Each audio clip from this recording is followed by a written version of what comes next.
पड़ता निपैया सुना हो देवी मैया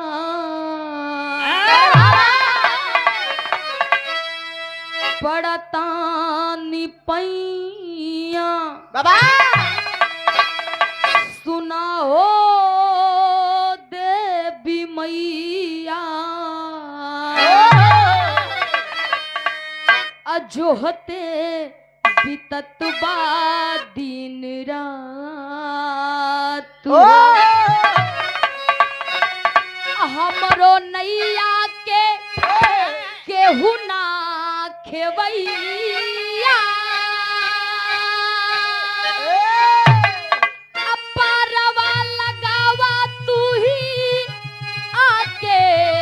कन्हैया अरे जैसे मुरलिया के तू ही बजवला मीरा के तू ही जहर से बचवला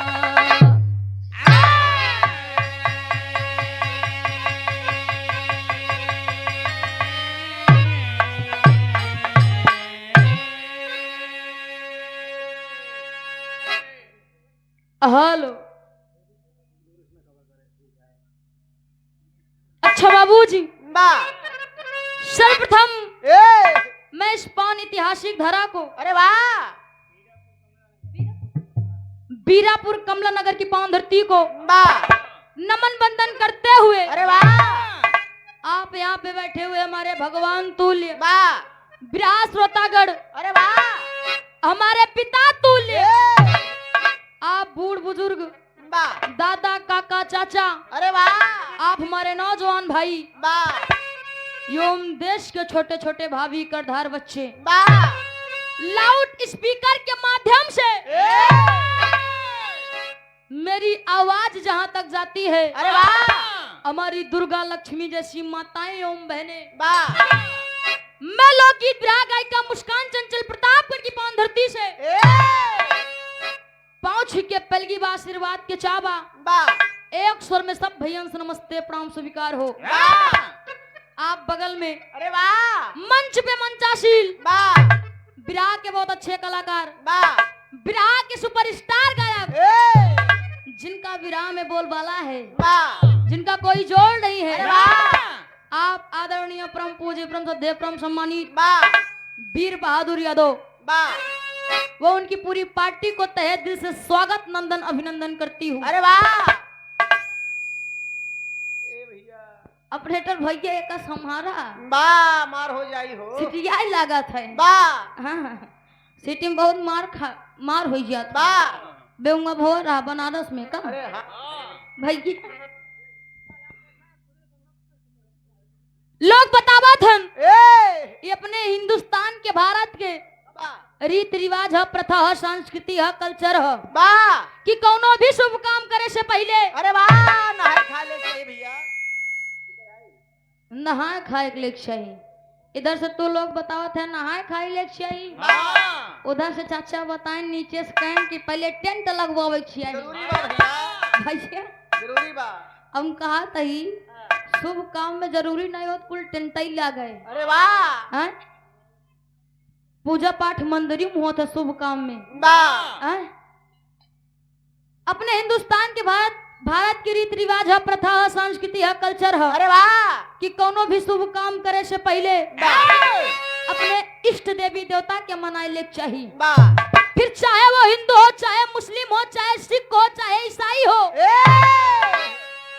सबका अपना अपना मजहब होता है अपना अपना धर्म होता है बा जैसे काका बतावा थे का कि बल को चाहने वाले ए बजरंग बली का पूजा करा थे अरे वाह हाथ जोड़ के कहेंगे ए बाबा ए बाबा ए बाबा ए हमारे भुजा में तनी शक्ति दे दिया बा कि जे कहिया से उठा के पटके सीधा संगम में गिरे अरे वाह डुबकी लगावे हो भैया हाँ ऐसे ही धन को चाहने वाले अरे वाह माई लक्ष्मी और कुबेर जी गणेश जी का पूजा करा थे वाह भैया दीपावली आवत बा, हाँ धनतेरस के खूब पूजा होई, बा माई लक्ष्मी कुबेर जी गणेश जी के हाँ झाड़ू लई के हैं झाड़ू लाई के हाँ अथवा जोड़ के कहेंगे ए माई ए माई ए माई कहाँ हथवा जोड़े है यार? माई जैसे मनावा जात भैया। अच्छा इसे मनावा जाता हाँ कहिए ए माई आय हाय। हमका इतना धन दौलत दे दा, अरे वाह इतना सोना चांदी दे दिया, ए बिया गाँव जरूरत न पड़े। तब का करबे? हाँ भाई चरावा जाए घरे। तोरे भैंसियत तो ठीक है भाई भी रहवा। हाँ मुस्कान के दिन के साथे घूमत है, कुल घूम टहर ले। अरे वाह बुखार ये काका रेन से दर्शन हो जाए जानला बहुत सौभाग्य से। वाह नहीं हुई अमेठी में भैंसे चरौथे। आय हाय सोई तरह हाँ। से। नहीं तो ये कोलकाता बिहार कुल घूमत है यार। वाह वैसे ही हम गवैया पढ़वैया लिखवैया स्वर की देवी माई सरस्वती की आराधना वंदना करी थी। अरे वाह एक लाइन भैया आई जा।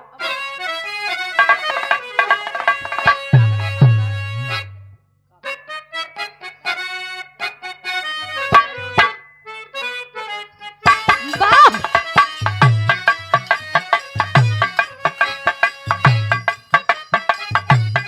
जिया धर्मेंद्र भैया ये हो।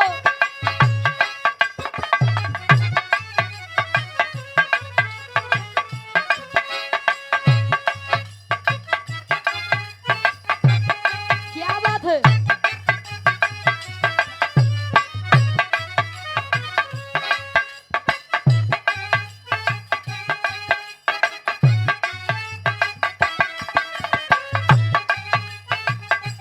जिया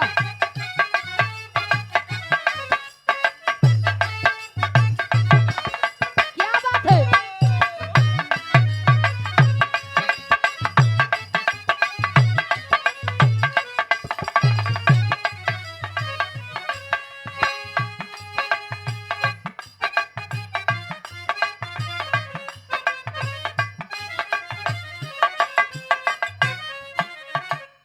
लोग बतावत हन कि माई के वंदना करे से पहले हाय हाय। धुन तर्ज गाँव जरूरी नहीं होता। अरे वाह और गवैया बतावत हन कि माई के वंदना करे से पहले वाह काका धुन तर्ज गाँव हमार लोग के मजबूरी बा। ओह लेकिन हम बताई थी का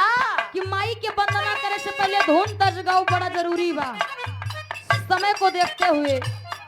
कोनो प्रेमी हाय हाय। प्यार में धोखा खाई लइका ए रोई के अपने मासूका से बड़ा बढ़िया बात कहा तो भैया का का कहे का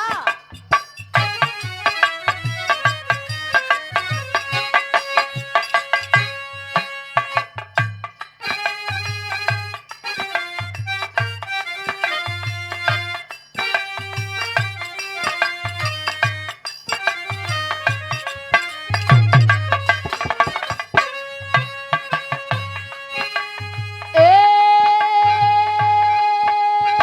माई हो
से अरदास करत कि ए माई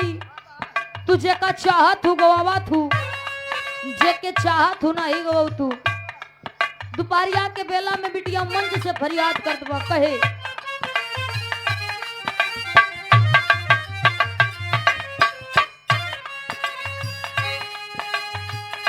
माई कहिया ले सुनबू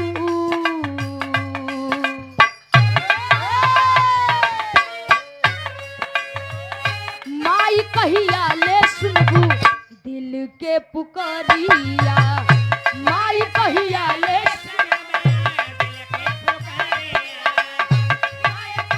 वाह!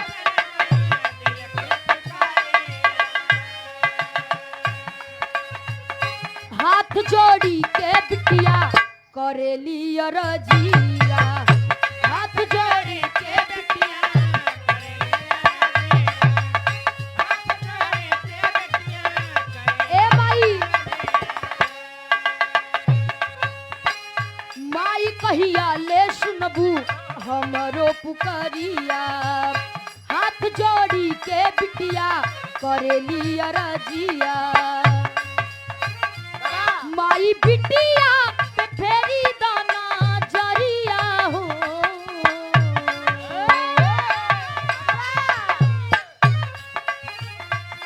माई बिटिया पे फेरी दाना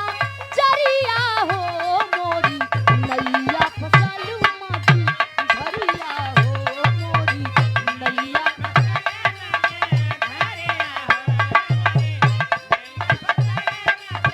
जय हो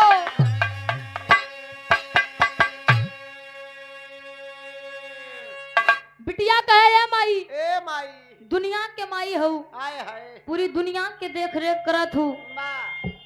जे के चाहत हो के उबार देत हूँ माँ जे के चाहत हो के डुबा देत हूँ अरे वाह ए जगत जननी ए बिटिया के फरियाद सुनो माई बोला कहे पहले बन में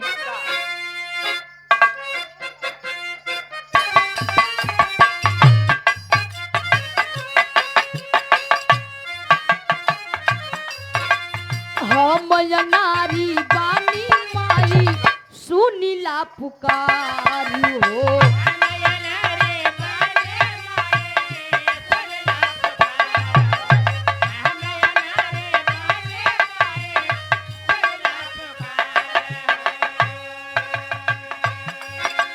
भक्ति भजन ना कुछ जानी अरज हमारी हो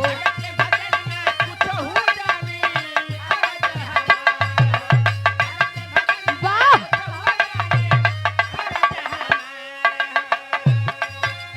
हम नारी बानी माई सुनीला पुकारी हो भक्ति भजन ना कुछ जानी अरज हमारी हो बाबा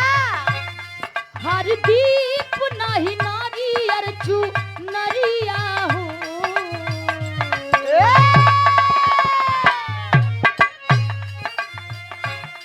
हर दीप नाही नारी अरचू नरिया हो मोरी नैया फसालू मजू भरिया हो मोरी जिया से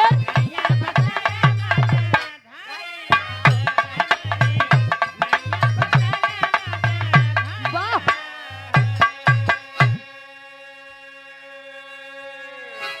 हम नारी बानी माई माँ सुनीला पुकार हो माँ अब भक्ति भजन ना कुछ हो जानी हाय हाय अरज हमार हो अरे वाह ए माई ए ई बिटिया के पास न धूप बा अगरबत्ती बा माँ न माला फूल बा अरे वाह खाली हाथ बिटिया बोलावत बा ए बिटिया के फरियाद सुना माई सुना माँ अगले बंद में कहे बोला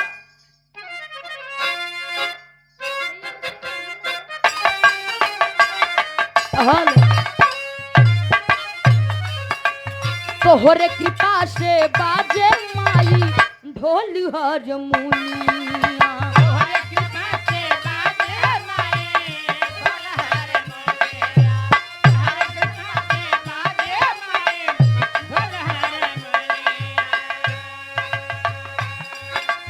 तान से न बैजू के अमर कहिलू कहानिया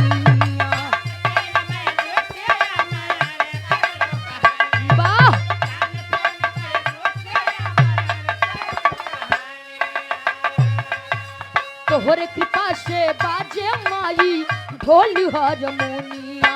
कान से न बैजू के यामर कइलू कहानिया बाबा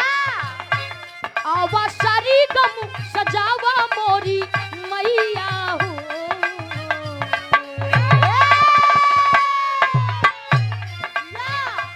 आवा सारी गम सजावा मोरी मैया हो मोरी मैया फसालू मजू भरिया हो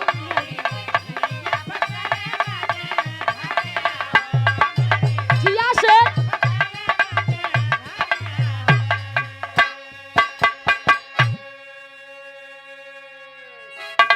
बिटिया कहे या माई ए आपके आशीर्वाद से बिटिया रोज गवत बा बजावत बा बा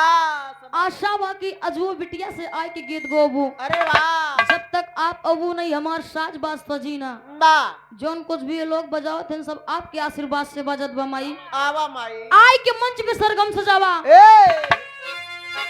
कहे कि जेकरे ऊपर आपके दया दृष्टि पड़ी बा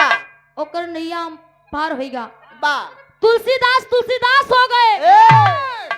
कालिदास हाय हाय नहीं ओ नहीं कालिदास अरे वाह जोने डाल पे बैठत रहन उहे डलिया काटत ए रहन महामूरख महामूर्ख रहन बा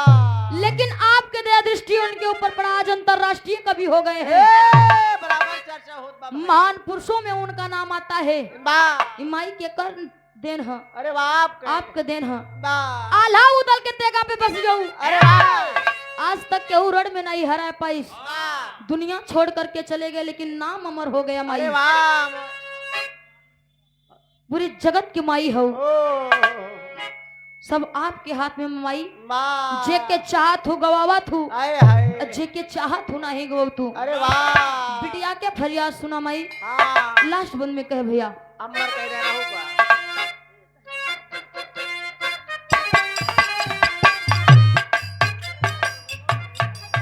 हे जग जननी बूझा तानी हमरो मजबूरी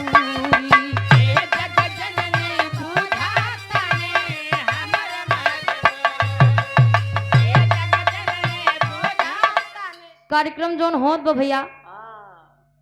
नंचू चाचा बहुत मारी जाबू विश्वकर्मा पूजा के उपलक्ष्य में भैया फोन करन कन मुस्कान कार्यक्रम करे के हाँ बिट्टी हाँ तो बिटिया कही है ना और का हाँ कही तुम्हें बतावत है मोर है ना साथ में हाँ कन मुस्कान कार्यक्रम करे हम कन ठीक भैया हो जाई अरे वाह अगर भगवान बढ़िया करे रही है ए चाहे नीचे रहा चाहे काहे कि ऊपर। हर साल का कहा इतना बारिश होता उस पे अरे। हो चाहे जिन होए अरे वाह लेकिन विश्वकर्मा पूजा जरूर होता वाह अगली बार हमार अंबेडकर नगर में तनी बारिश भय अरे वाह गाड़ी फंस गई खेत में नहीं ओह, भैया जैसे आज यहाँ कार्यक्रम होता वैसे हूँ होत रहा वाह लेकिन बारिश बहुत भर रही है अरे वाह बहुत बहुत प्रणाम भैया के कहना बाबा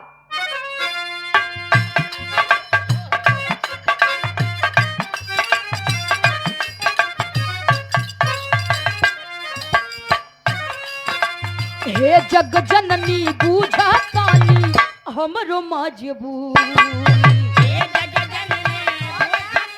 हेलो हेलो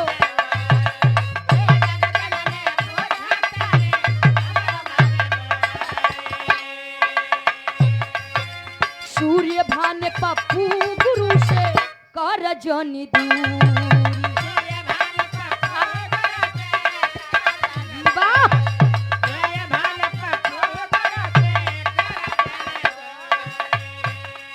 इस गीत को हाय हाय अपनी कलम के माध्यम से जिसने सजाया है फलम जाऊंगा आदरणीय परम पूज्य परम श्रद्धेय परम सम्मानित वाह पूजनीय सूर्यभान साकेत गुरु जी अरे वाह आप आदरणीय परम पूज्य परम श्रद्धेय परम सम्मानित वाह पप्पू यादव गुरु जी क्या बात है जिन्होंने हमें इस विराह जगत में लेके आया है उंगली पकड़ के चलना सिखाया है वाह एक बार हम चाहते गुरु जी खड़ा हो जाए हम स्वागत कर दी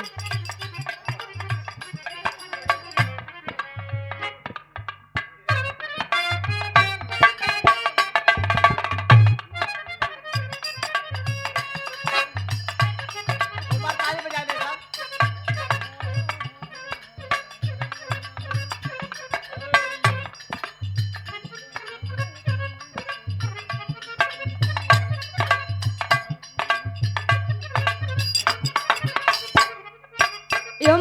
जी के देन है जोन आज हाँ, एवं मंच पे खड़े हुए कि आप लोग के बीच में गवात है दर्शन दीदार हो तो सब सही है। आप सबके दर्शन दीदार होत बा क्या बात है? गुरु जी के माध्यम से जानला ऐसन का कौनो जगह ना हो जहाँ मुस्कान भी रहा ना गावत हुई अरे वाह आप लोग के आशीर्वाद है प्यार दुलार है गुरु जी के आशीर्वाद है वाह, क्या बात है? कि यहाँ से कोलकाता तक दिल्ली तक हर जगह कार्यक्रम होता वाह, गुरु जी के पाँव छू के पलगी बा आशीर्वाद के चावा आए हाय, कि हम बच्चे अपने कला में कामयाब रहे क्या बात है? कहे बिटिया लास्ट में क्या? हे जग जननी बूझा तानी हमरो मजबूरी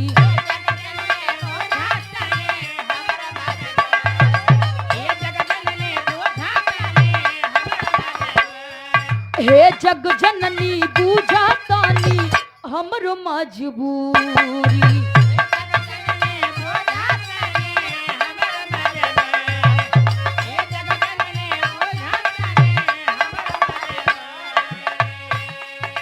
सूर्य भान पप्पू गुरु से कर जनी दूरी ए माई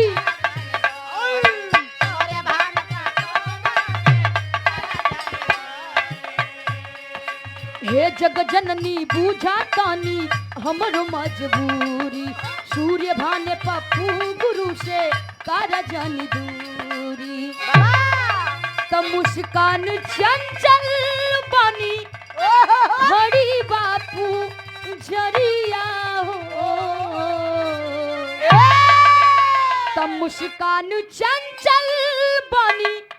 खड़ी बापू जरिया हो मोरी नैया फसल मज धरिया हो